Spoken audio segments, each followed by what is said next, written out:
ये कहानी है हरियाणा के एक छोटे से गांव में रहने वाली ममता यादव की। ममता के पिता की गांव में थोड़ी सी जमीन थी जिसमें उसकी मां खेती किया करती थी और ममता के पिता कपड़ों की बुनाई का छोटा सा व्यापार करते थे। ममता कस्बे में एक सरकारी विद्यालय में पढ़ने जाया करती थी। एक बार स्कूल के एक सार्वजनिक प्रोग्राम में ममता को एक प्रोग्राम में प्रस्तुति देनी थी और उन्हें बालिका शोषण पर एक प्रस्तुति देनी थी।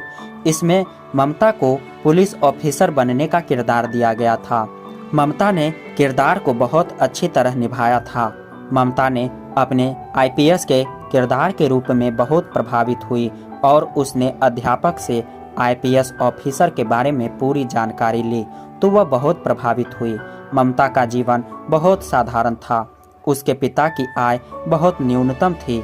उसके पिताजी की इतनी हैसियत नहीं थी कि उसके सारे सपने पूरे कर सके। बस उसके मम्मी और पापा का इतना सा सपना था कि वो उसे सिलाई कढ़ाई का अच्छा काम सिखाकर बस उसकी शादी कर दे। पर ममता खुद का एक अपना सपना अपने दिल में बसा चुकी थी जिसे वो जानती भी नहीं थी कि वो क्या सपना देख रही है और कितने कठिन रास्ते वाला सपना देख रही है। ममता एकदम मासूम, खूबसूरत और पढ़ने में बहुत अव्वल थी। ममता ने 10वीं क्लास में 80% अंकों से उत्तीर्णता हासिल की। साथ ही ओली कपड़ों की बनावट में भी महारत हासिल कर ली थी। ममता के घर वाले जितना उसकी 10वीं के रिजल्ट को देखकर प्रसन्न नहीं थे, उतना ऊनी कपड़ों की बनावट में कुशलता देखकर थे। अब ममता के चर्चे उनके समाज में बहुत अधिक होने लगे थे क्योंकि वो बहुत खूबसूरत, होनहार थी। ममता कस्बे के पास ही शहर में 11वीं के लिए पढ़ने जाने लगी थी और एक बहुत बड़े व्यवसायी के पुत्र रघु यादव को बहुत पसंद आ गई थी। रघु ने अपने पिता से कहकर ममता के घर पर रिश्ता भिजवा दिया था और ये रिश्ता ममता के माता पिता के लिए स्वर्ग के समान था। रघु के घर वाले रघु की शादी इसी साल करना चाहते थे, परंतु ममता ने शादी करने के लिए साफ साफ इनकार कर दिया था।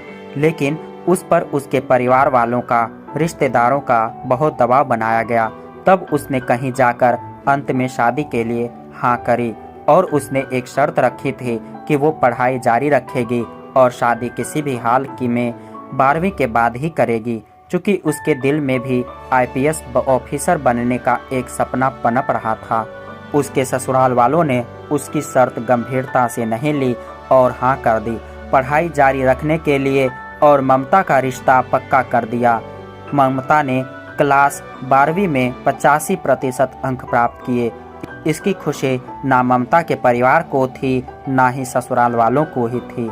ममता की शादी धूमधाम से कर दी गई क्योंकि उसके ससुराल वाले बहुत पैसे वाले थे। शादी के दिन ममता ने भाप लिया था कि उसके पति रघु ने इसे उसकी खूबसूरती के लिए उससे शादी की है। उसका पढ़ाई के नाम पर कॉलेज में दाखिला करवा दिया गया और उसे बाहर जाने की अनुमति नहीं दी गई। बस उसे परीक्षा में बाहर जाने की अनुमति दी गई। शादी के दिन ममता ने देखा कि उसके पति रघु के अन्य महिलाओं के साथ संबंध भी रहने लगे और वो नशा भी करने लगा और कभी कभी तो नशे में घर भी आने लगा। पर ममता को सिर्फ और सिर्फ अपना सपना पूरा करना था। वह कॉलेज में अच्छे अंक लाने के लिए पढ़ाई करती रही।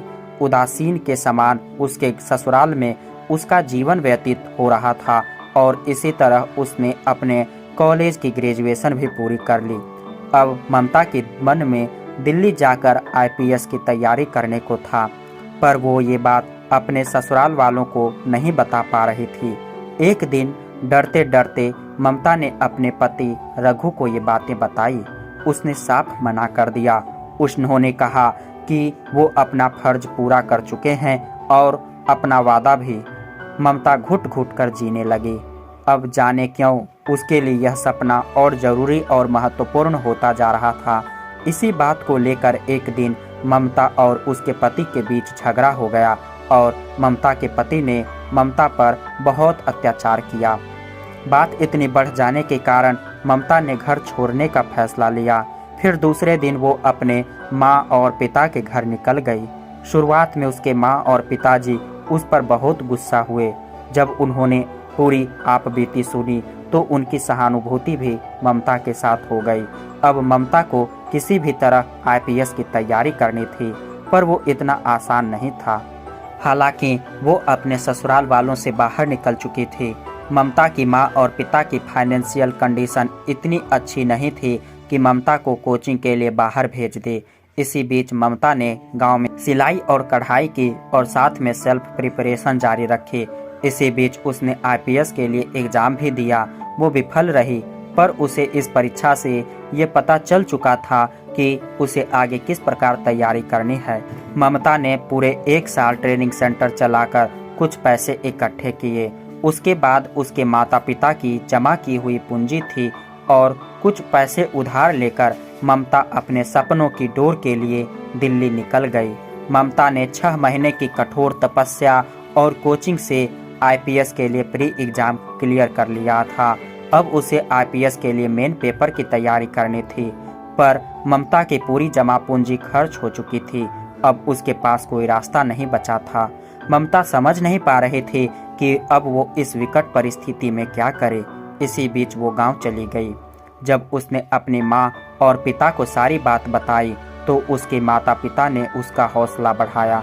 उसके पिता ने कहा उनकी गांव में थोड़ी बहुत जमीन है जो उसे बेचकर अपनी बेटी को पढ़ाएंगे, क्योंकि अब उन्हें अपनी बेटी पर पूर्ण विश्वास हो गया था।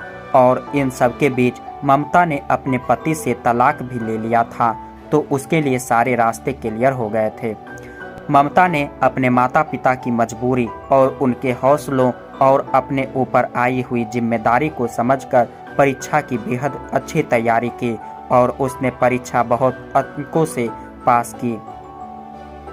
उसका इंटरव्यू भी बहुत अच्छा गया और बहुत जल्दी ममता के परिवार में खुशियों की बहार आ गई, क्योंकि ममता का आईपीएस अधिकारी के रूप में चयन हो गया था। वो ममता जिसने एक ऐसे परिवार में जन्म लिया था जहां पर वो आईपीएस अधिकारी की क्या उच्च शिक्षा पाने की भी कभी नहीं सोच सकती थी, जिसने हजारों कठिन रास्तों की डगर को पार करके अपना नहीं, अपने परिवार का नहीं, बल्कि अपने नारीत्व समाज का नाम रोशन किया और उन लाखों लड़कियों के लिए एक मिसाल बनी जो सोचती है कि सामाजिक बंधन उन्हें अपने सपने पूरे नहीं करने देता। तो दोस्तों, उम्मीद करता हूँ कि आप लोगों को यह कहानी अच्छी लगी होगी।